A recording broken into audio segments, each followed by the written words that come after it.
Taking care of you is too much work. I want a divorce. I want my freedom. As soon as I ended up in a wheelchair, that's what my husband started saying. After being together for over 40 years, I can't believe he would say something like that to me. He's a henpecked husband and stubborn, and I have plenty of complaints about him. But after over 40 years, I thought we were family. How could he say something like that? Someday, he'll regret letting go of a wife who did everything for him. My name is and I'm 67 years old. I want baby soft skin again. Is it too late? No, my heart is still young, so it should be okay. I can say my heart is young now, but I was once very disheartened. That was about 3 years ago. I was struggling with my relationship with my husband, Mike. It's been several years since he retired and we've been living off our pension. While many people have college degrees, Mike graduated high school and became a department manager at a large construction company before he retired. Maybe as a reaction to quitting his job, he started acting like a boss at home. Mike has always been a henpecked husband. Mike's father and my father were henpecked husbands too. Growing up in the countryside, all my friends' families had henpecked husbands. Because of that, I just accepted that this is how husbands treated their wives. Nowadays, there's a lot of outcry about how being a henpecked husband is disrespectful to wives, and I really feel that's true. Mike, being so stubborn and henpecked, never got along with our only daughter, Karen. Now that she's an adult, she keeps in touch with me but is estranged from Mike. Even Karen rejects him. I'm probably the only one who can handle being with this husband. I could tolerate just being a henpecked husband because I'm used to it, but since retiring, Mike has too much free time and constantly comments on the house not being clean enough or the efficiency of my chores, which is honestly annoying. What do you want for lunch? Something simple is fine. So when I make a sandwich, he gets mad and calls it lazy. While I'm cleaning the kitchen, the drain's still slimy, isn't it? He says. Even if I was about to clean it, if I said that, Mike would definitely get mad, so I stayed quiet. When I argue back, he thinks it's okay to get angry and yells a lot. If it was just that, I could ignore it, but lately, Mike has been unable to control his anger and has started throwing cups, so I try to avoid arguing.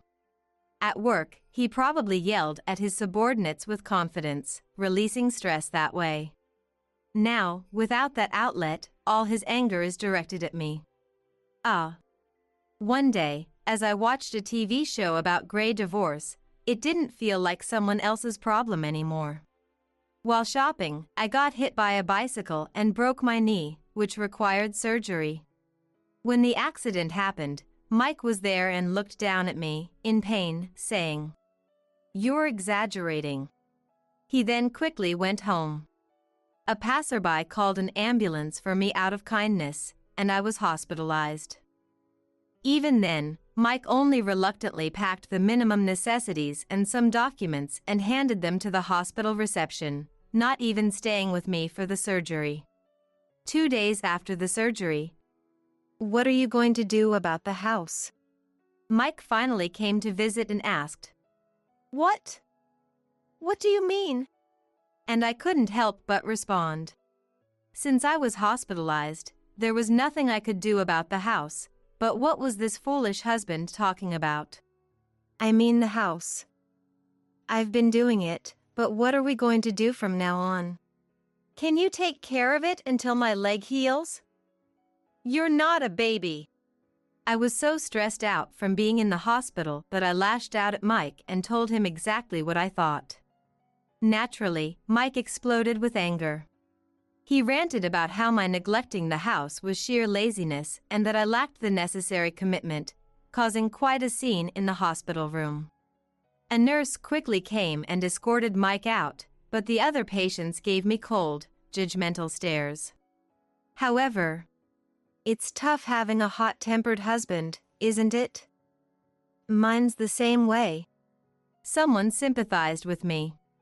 With friends either having passed away or living far away, I had no one to talk to about my relationship with Mike after he retired.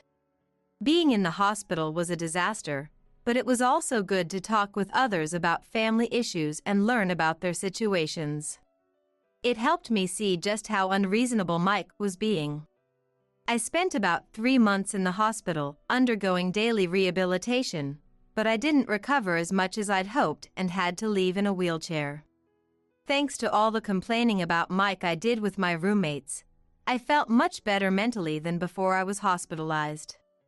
Mike had been banned from visiting due to an infection outbreak, so I hadn't seen him at all since his outburst in my room. We only communicated the bare minimum through messages, like where to find the fabric softener. Apparently, he managed to live just fine on his own. Mike isn't all bad. We've been together for over 40 years, after all.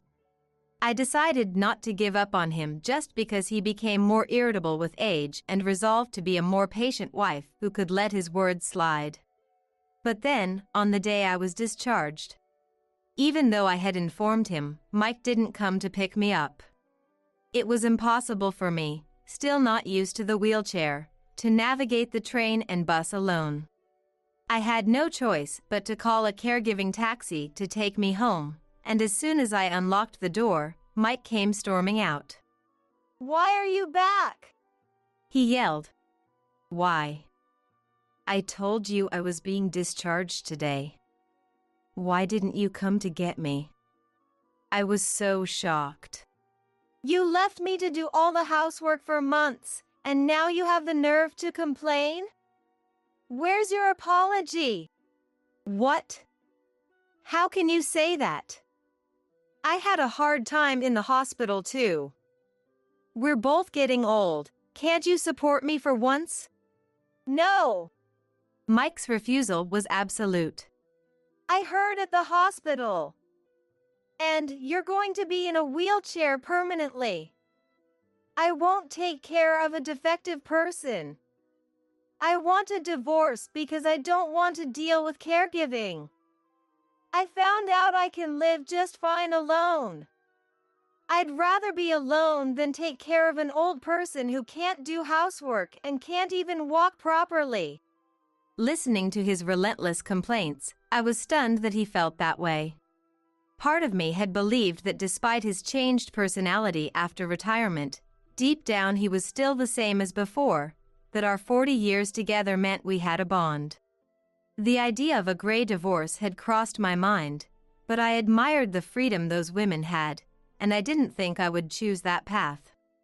After all, we've had fights that made me want to leave, but we always managed to make up. I thought our history would carry us through, that we'd continue to make it work. "Are you sure? You'll regret it?" I asked.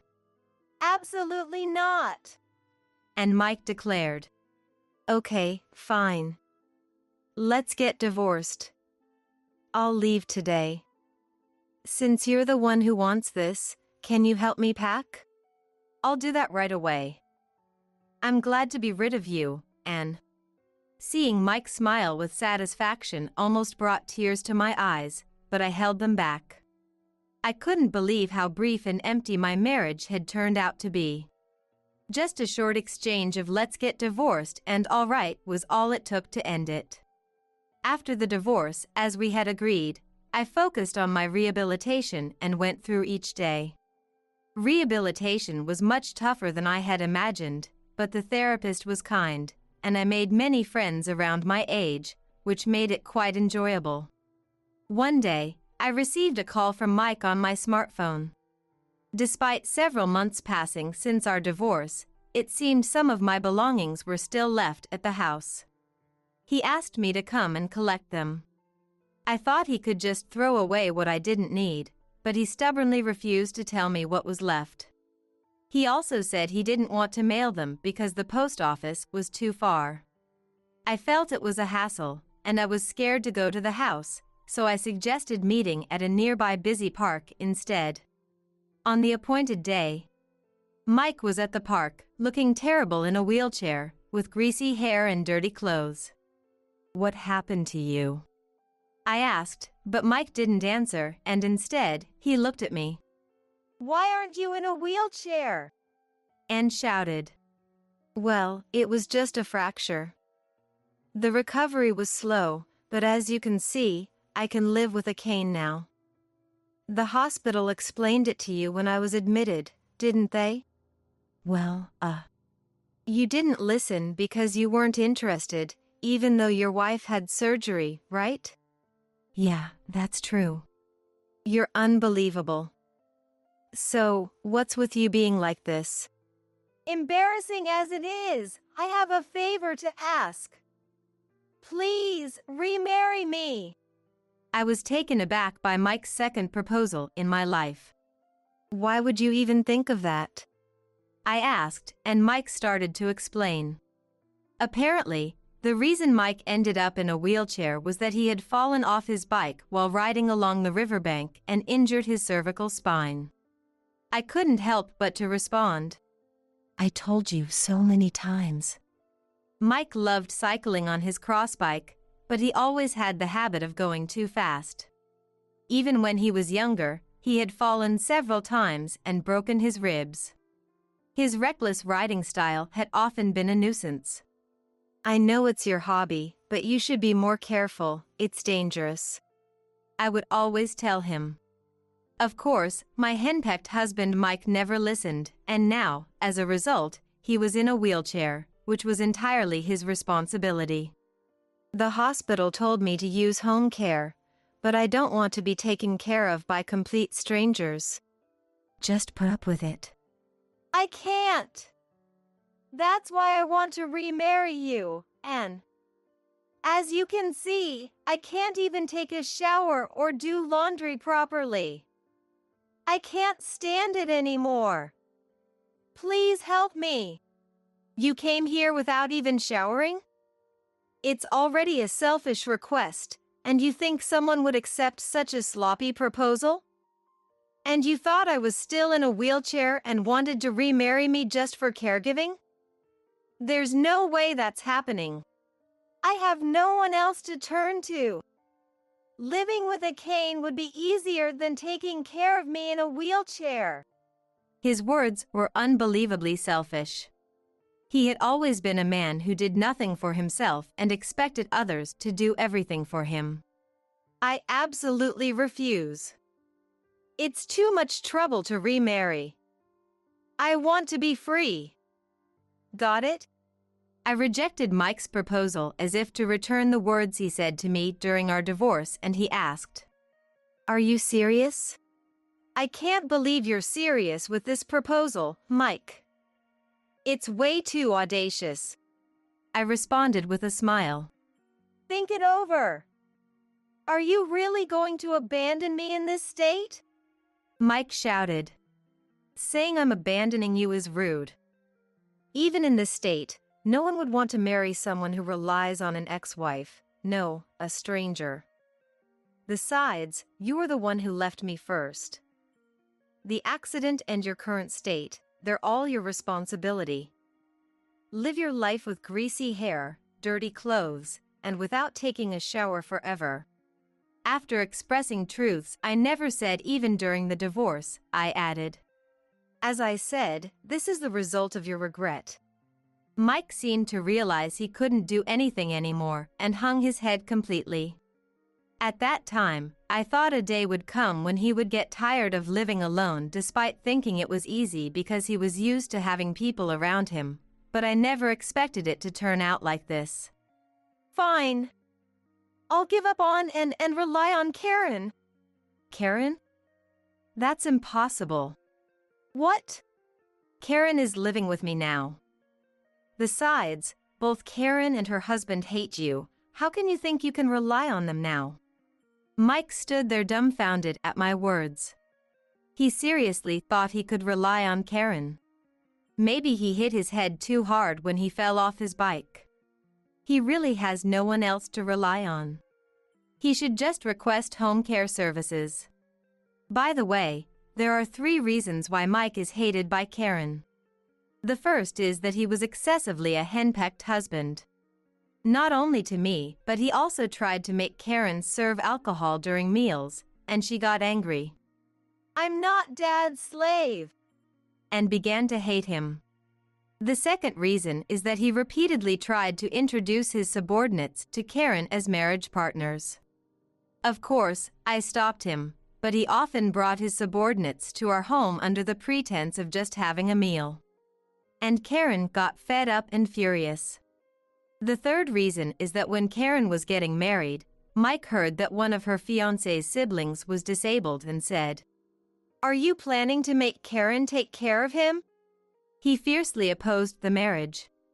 Her fiancé declared that there was no such plan and that she wouldn't have to, but Mike didn't believe him. Mike originally wanted Karen to marry someone he approved of. I understood he was worried about Karen. But it would have been better if he just opposed the marriage out of concern. Instead, he harshly criticized the fiancé's brother's disability, showing a complete lack of morals.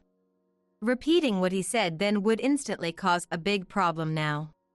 While I understood Mike's feelings, his filthy insults made it impossible for Karen to grasp his true intentions. Karen ended up eloping. I didn't oppose the marriage, so I kept in touch with Karen, but as I said before, she cut ties with Mike. There was no way Mike could live with Karen and her husband. In the end, their marriage went well, and Karen didn't have to do any caregiving. Thanks to her high-earning husband Joe, she's living freely as a housewife. Their marriage was the right decision. Right now, I'm actually in a situation where I've had to rely on Karen after my divorce left me without a place to go, and I feel a bit guilty towards Joe. But when Joe said, "I really liked the pasta you used to make, and so please make it again when you're feeling better," it made me feel happy and hopeful that maybe I could stay with them even after I recovered. When I told Mike about our current situation, he asked, "So, what am I supposed to do?"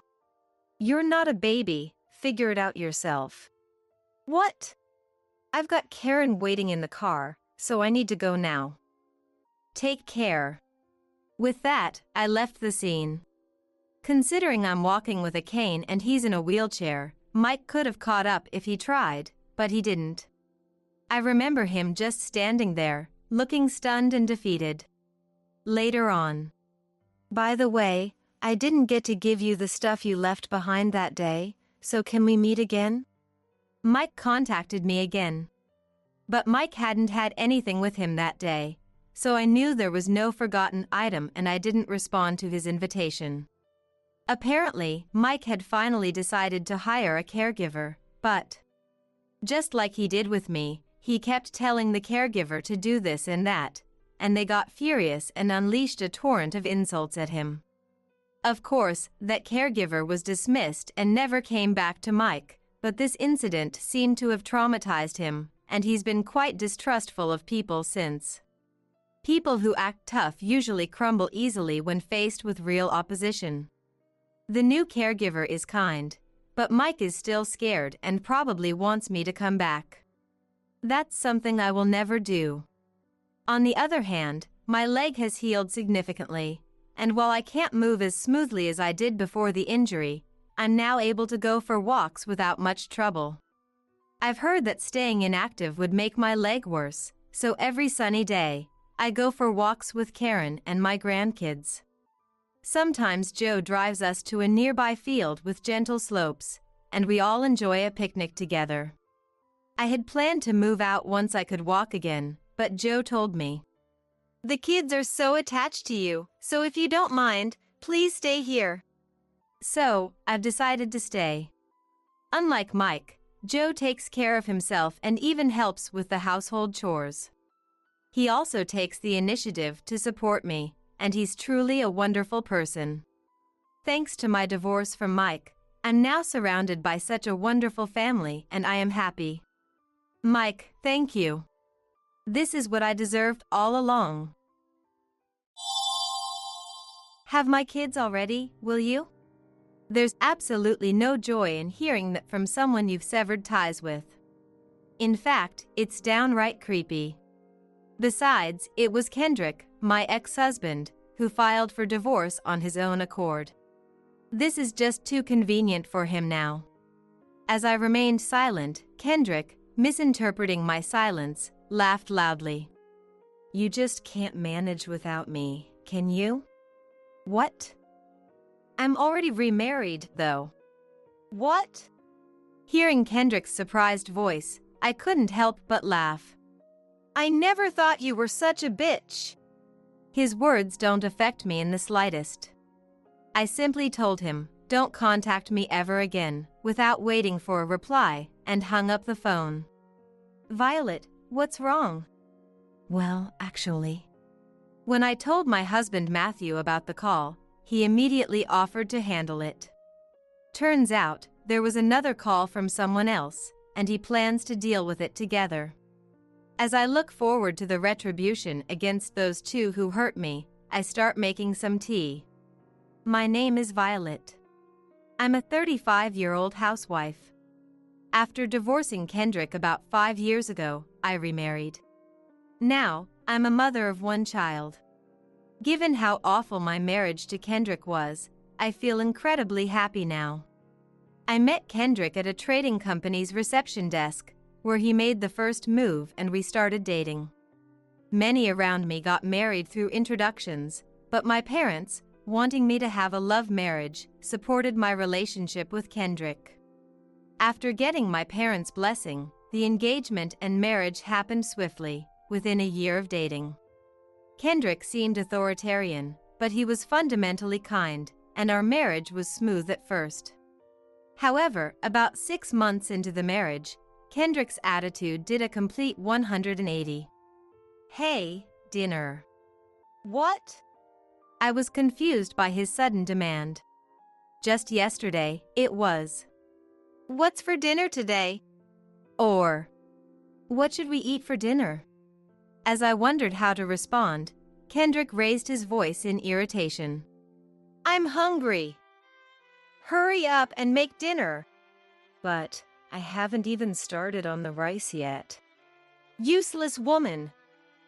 Forget it. Wait, where are you going?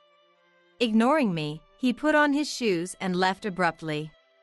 I stood there, stunned, watching the door he had slammed shut.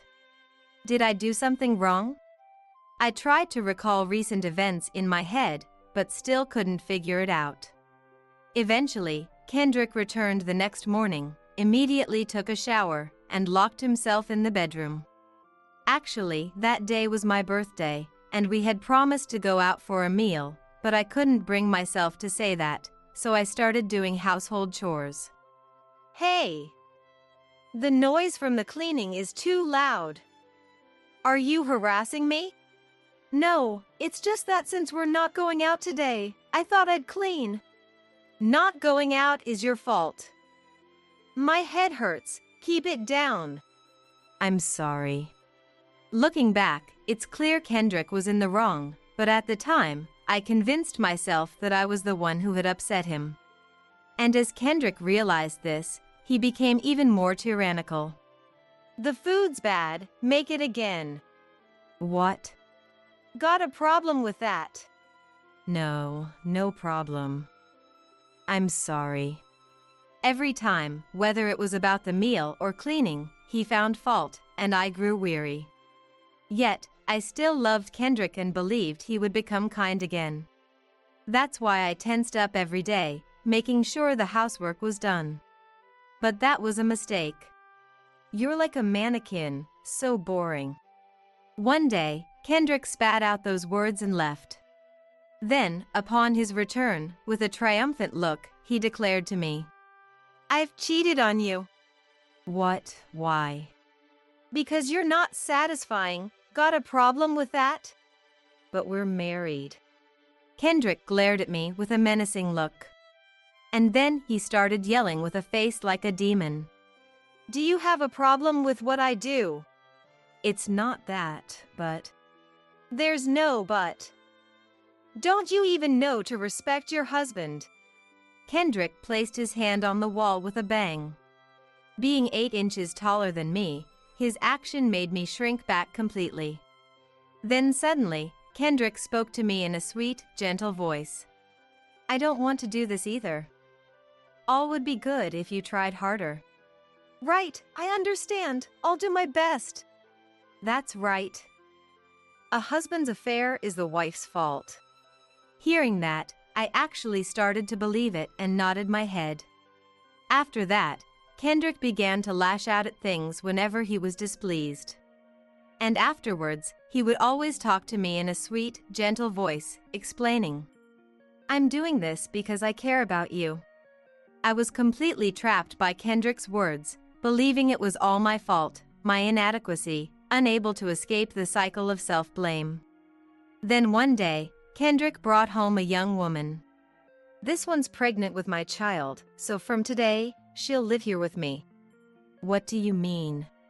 The woman, with a triumphant look, answered me. Meaning, I'm pregnant with Kendrick's child, so you're no longer needed.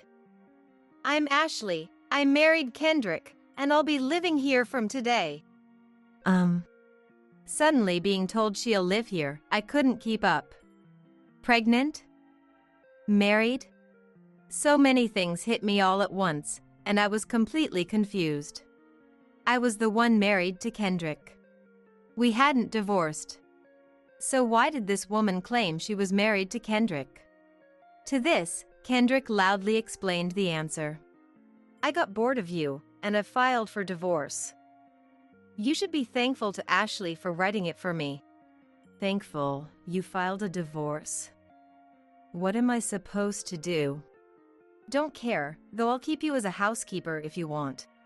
Kendrick said this with a nasty smile. At that moment, I finally woke up. That's fine. I'll leave today. Going back to your parents? Make sure you tell them it's all your fault.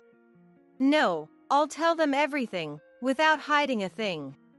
Hey, wait! Ignoring Kendrick's attempts to stop me, I left the house with just my luggage. Upon returning home, my parents were shocked and asked about the situation. I told them everything. They listened to the end and were angry with me. Together with my parents, we went to my dad's company lawyer and sued Kendrick and Ashley for compensation in the divorce. Of course, Kendrick and Ashley refused, but since he filed for divorce on his own and remarried, and with a baby on the way, they couldn't escape it. In the end, we demanded $50,000 from Kendrick and $40,000 from Ashley. They had to take out loans to pay it all at once, but that was none of my business. I started working again, on my own. Initially, I thought about returning to office work, but I liked housekeeping and started taking on jobs personally through my parents' connections. Thanks to word of mouth, my client list grew, and I was busy every day. One of those clients was Matthew. He was wealthy and traveled the world alone, delivering supplies to children and teaching them.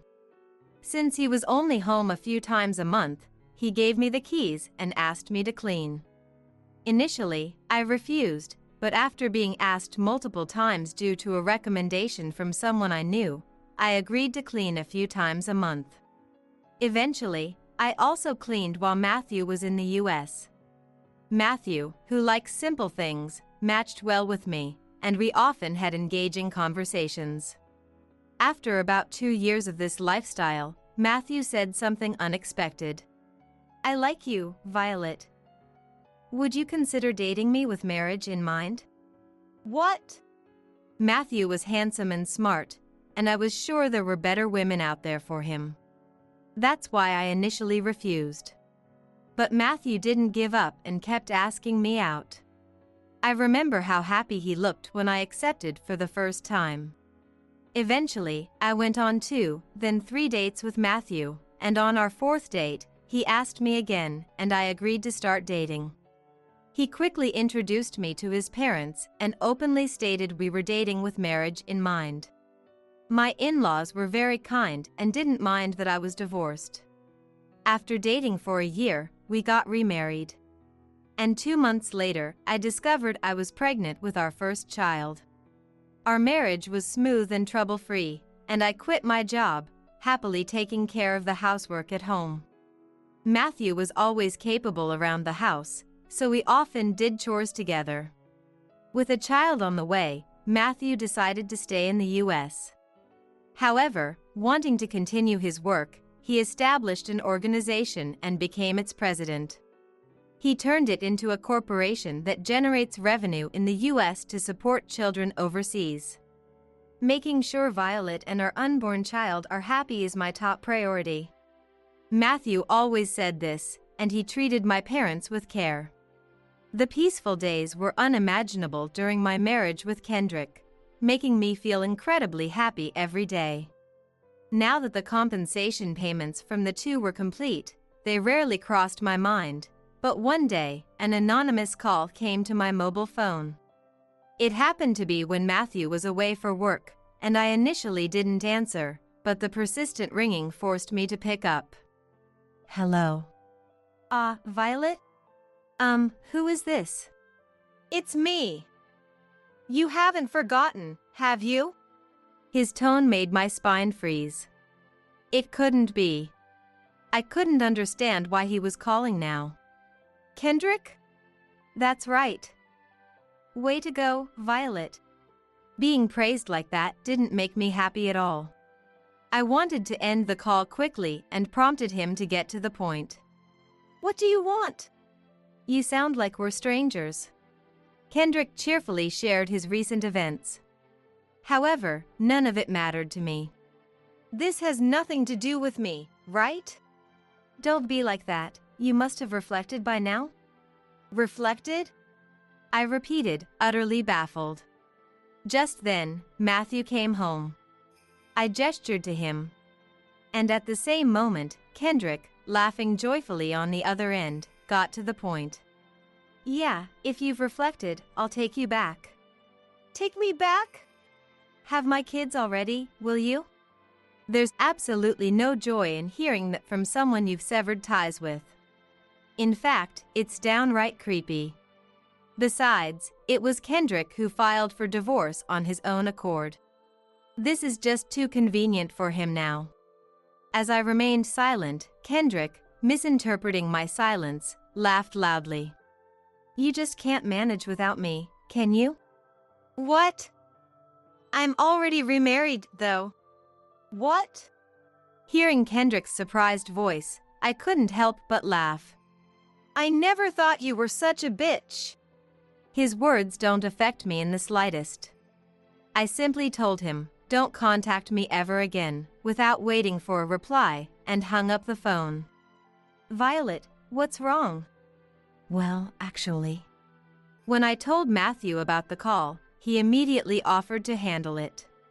Turns out, there was another call from someone else, and he plans to deal with it together. As I look forward to the retribution against those two who hurt me, I start making some tea. A few days later, a lawyer visited our house. This was the lawyer who had helped during the divorce, and now, he was handling not only my dad's company but also Matthew's. When we told him about the recent incident, he immediately took action. As Matthew, the lawyer, and I were discussing, my phone rang. I exchanged looks with the two of them and placed my mobile phone on the table. Answering on speakerphone. Violet. That call was too sudden for you last time, wasn't it? But don't sulk and lie. You can't be remarried, I'm still here. Hearing his selfish interpretation made me sigh. Feeling embarrassed that I ever liked such a man. Matthew, sensing my feelings, responded with a wry smile. That's not a lie. I am Violet's current husband. Huh? What are you talking about?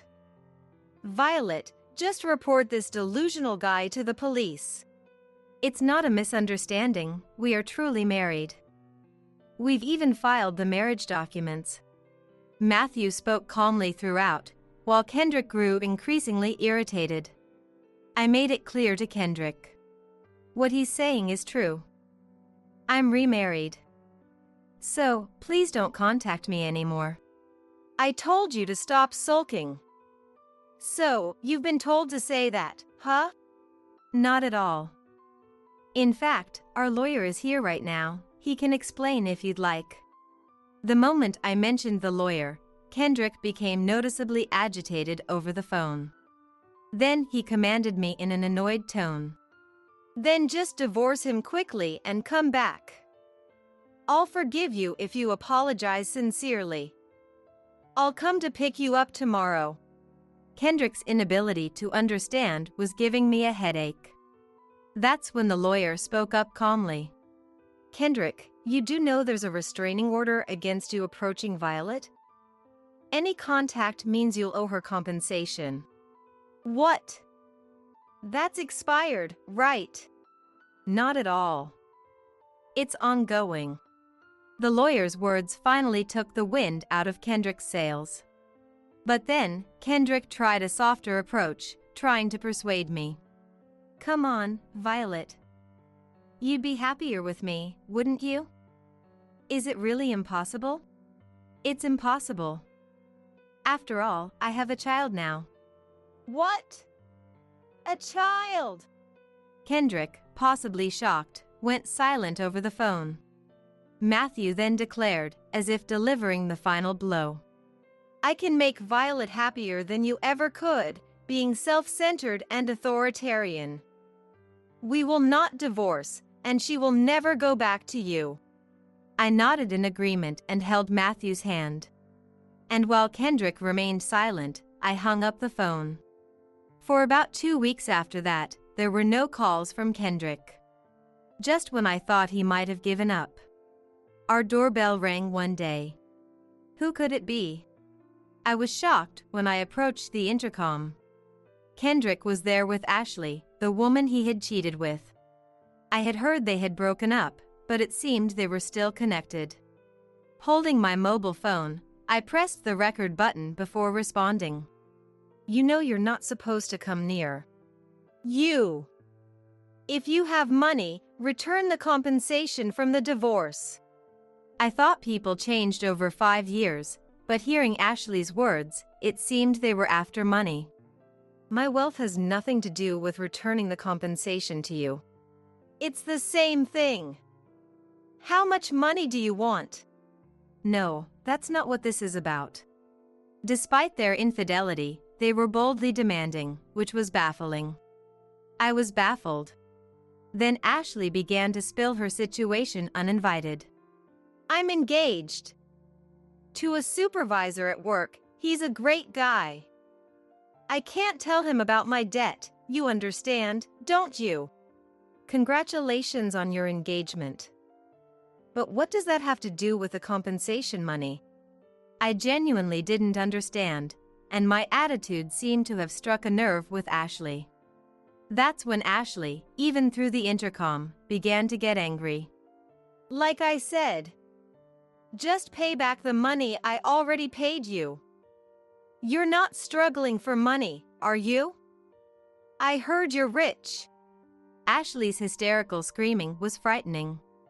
Even with the auto lock, I worried what if she somehow forced her way in through a window. While I was pondering this, Ashley yelled even louder. Besides, where did you find such a handsome guy? He suits me better, give him to me. I'm sorry, but my husband, Matthew, is not an object. Of course I know that. Ashley snapped back right after my response, and Kendrick burst into laughter behind her. It might have been funny, but it was rude. Then Ashley turned her anger towards Kendrick. It's all because you didn't have money, which I didn't know about in the first place. Kendrick, annoyed, retorted. You lied about being pregnant too. That was a misunderstanding. What? You were so sure of yourself. The two of them, forgetting my presence, started arguing. The pregnancy mentioned from before was a lie, it seems. Somehow, this eased a thorn in my heart. Just then, a police officer appeared on the intercom screen. This is just... It's not what it looks like, officer. It's just a small argument. They began making excuses. But the police officer was having none of it and took them away. I slumped down by the intercom, exhausted. Glad they didn't get in. Are you okay? Turns out, Matthew was the one who had called the police. Actually, I had contacted Matthew before answering the intercom. He told me to record the conversation and that he would be back soon. Sorry for bothering you when you're busy, and thank you. Your safety is the top priority, don't worry about it. Matthew's reliability made me feel grateful. I was truly glad I remarried him. I felt this from the bottom of my heart. The lawyer had informed the police about the restraining order, so Kendrick and Ashley were severely reprimanded. However, now the lawyer receives daily calls demanding money to be returned. It seems we need to settle this once and for all. After receiving a call from the lawyer, Matthew and I decided to confront them head-on. When we told them through the lawyer we wanted to meet, Ashley and Kendrick were thrilled, probably thinking they would get some money. We prepared thoroughly for the day. On the day of the showdown, my parents also came, having been informed beforehand. When we arrived at the designated place, the two were already there, and to my surprise, my former in-laws were present as well.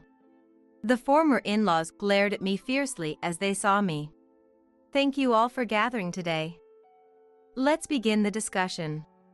At that signal, everyone turned to look at me. I first placed 2 sheets of paper on the table. These were the fines for violating the restraining order. Kendrick and Ashley's eyes widened upon seeing them. What is this amount? There's no way we can pay this.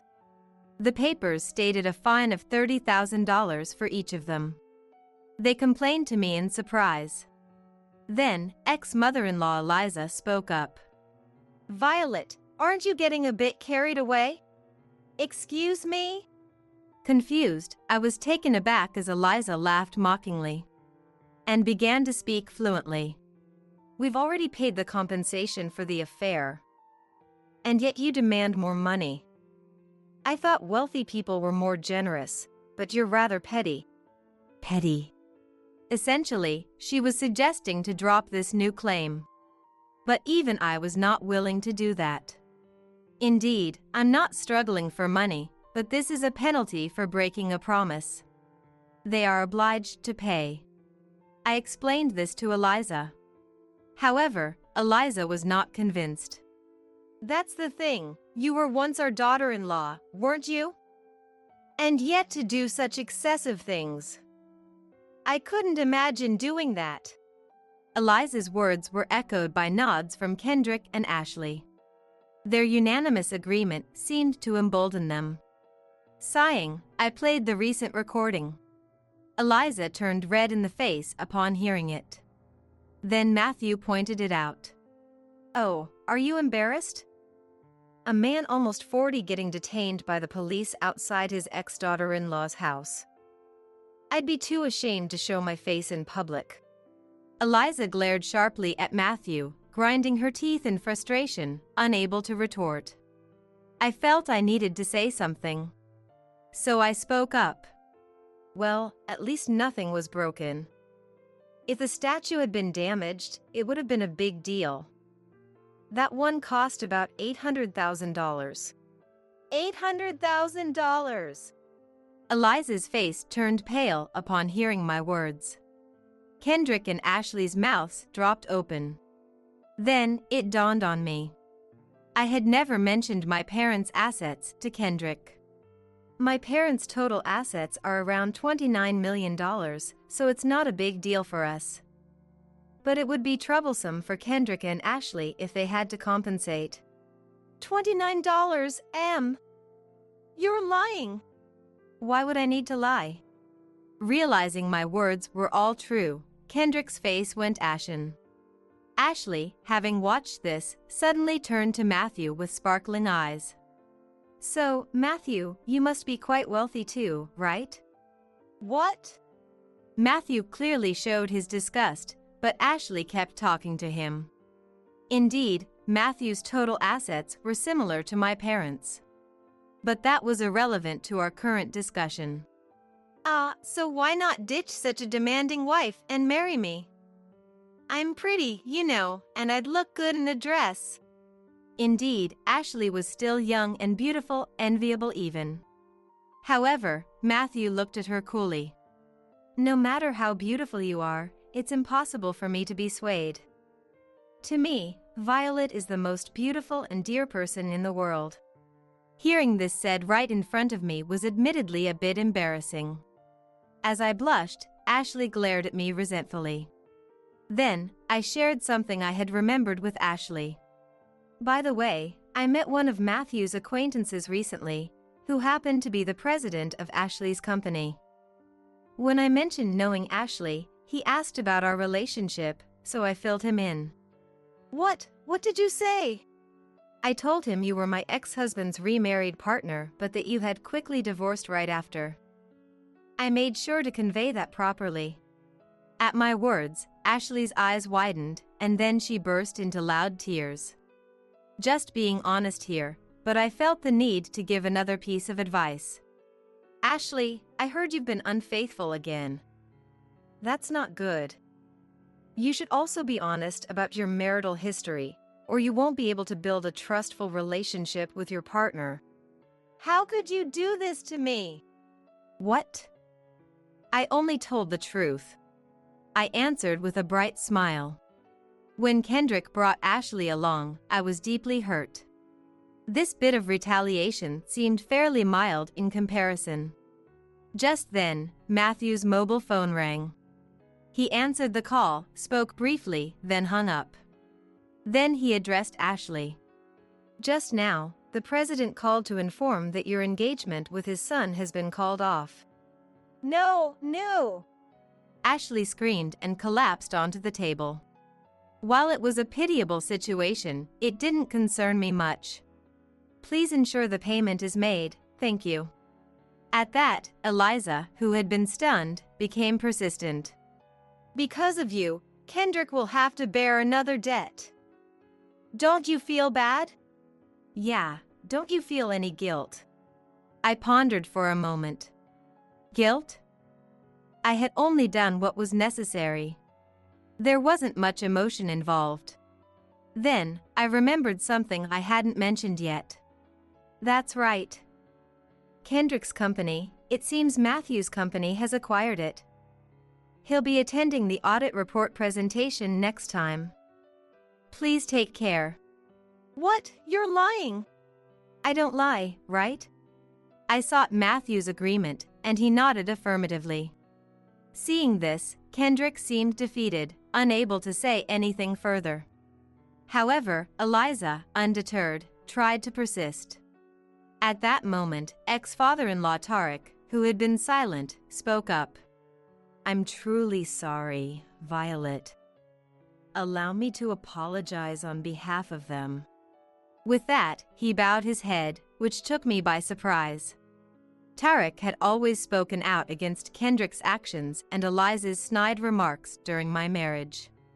He was the one who insisted on paying the compensation from the divorce lawsuit in full, even if it meant taking on debt. Therefore, I harbored no ill feelings toward Tarek.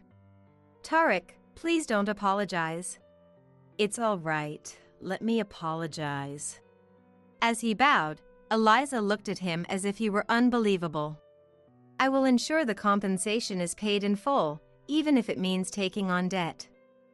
Also, I'm divorcing Eliza. Divorce? Why? I can no longer tolerate your senselessness. At Tarek's declaration, Eliza clung to him, her face turning pale. However, Tarek's resolve was firm, and realizing this, Eliza, like Kendrick, became dejected and stopped protesting. We just need the payment signed off, and you can handle the divorce yourselves. Understood. Come on, both of you, sign this now. Prompted by Tarek's stern voice, Kendrick and Ashley reluctantly signed the payment agreement. Matthew, my parents, and I verified their signatures before standing up to leave. Just before exiting the room, my parents, who had been silent till then, spoke up. Wasn't differences in values cited as the reason for your divorce? Indeed, our values are vastly different, significantly so. Therefore, we kindly request no further involvement with us. Violet, who was hurt by Kendrick, is now very happy. If anyone intends to disrupt this happiness, be prepared. Feeling my parents' love, tears welled up in my eyes. Matthew, holding my hand, gave me a reassuring smile. We left the matter in Tariq's hands and departed from there. Later, the fine for violating the restraining order was duly paid. How they managed it was of little concern to me. Kendrick apparently got fired after failing an audit. It seems he was engaging with women during work hours, neglecting his duties, and simply incompetent at his job. Though he appeared capable during our marriage, it turns out he had been offloading his work onto juniors, who eventually got promoted, leaving him sidelined. Once his performance evaluations tanked, he was promptly offered early retirement. Kendrick accepted the early retirement, but the severance pay went towards repaying his debts, and he was rumored to be job hunting again. However, companies within the same industry were reluctant to hire him, and he ended up working part-time at a grocery store to make ends meet. Ashley's engagement was indeed called off, and it was revealed she had been involved with another man, leading to additional compensation claims. Struggling with payments to me and her ex-fiancé, she quit her job and now works at a nightclub. Given her history of leveraging her looks, it's ironic that at 28, she's considered old in the nightlife industry, struggling to attract patrons and working part-time during the day. While I feel a bit sorry for her as a fellow woman, it also feels like karma. Tariq did go through with the divorce and visited me to convey his well wishes, for which I was grateful. He's now back at his family home, dedicating himself to farming, and I hope he stays healthy and active for as long as possible. As for Eliza, after being divorced by Tariq, she moved in with Kendrick. Having never worked in her life, Kendrick bears all living expenses. Tariq mentioned that Eliza's extravagance often leads to loud arguments at their home. I recently gave birth to a beautiful baby girl, adding joy to our lives. Thanks to Matthew's dedication to childcare, I've been able to get ample rest. Furthermore, since Matthew took paternity leave, we've managed to care for our child more relaxedly during the day. The time we spend discussing this and that about childcare is incredibly joyful. My parents adore their first grandchild, and every time they visit, the collection of new toys grows. Recently, we've accumulated so many toys that we renovated a room into a toy room. Matthew and I are also talking about going on an overseas trip once our child is a bit older. I'm looking forward to a bright future, feeling truly blessed. Violet. It's almost time for feeding. Okay. I'll be right there. Today, Matthew is taking care of everything except feeding, so I'm able to read at my leisure. After drinking some caffeine-free tea, I stand up and head to the living room.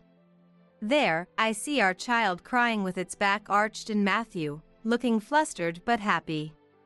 It's a scene straight out of a happiness painting, making me smile involuntarily. What are you smiling about? Nothing. With that, I take our child from Matthew to start feeding. It feels like this happiness will continue forever. It's strange to have such a premonition. It's bright outside. After feeding, we should go for a walk, all three of us. I shared this idea with Matthew, smiling.